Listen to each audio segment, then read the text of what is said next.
திருச்சிற்றம்பலம். ஐயன் ராஜேந்திரன் ராணி தம்பதியர் குடும்பத்தில் இப்பொழுது கணபதி ஹோமம் செய்து கொண்டிருக்கின்றோம்.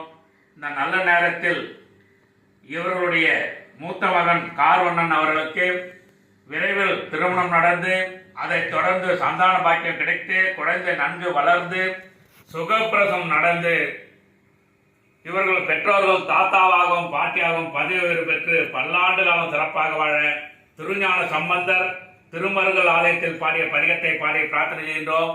இந்த பதிகத்தை பாடி பிரார்த்தனை செய்தால் விரைவில் திருமணம் நடக்கும் என்பது உண்மையான தகவல். சடையாயனுமால் தரணி எனுமால் விடையாய் எனுமால் வெறுவா விழுமால் மடையார் குவலை மலரும் மருகல் உடையாய் தகுமோ இவளுள் மெலிவே. திருச்சிற்றம்பலம்.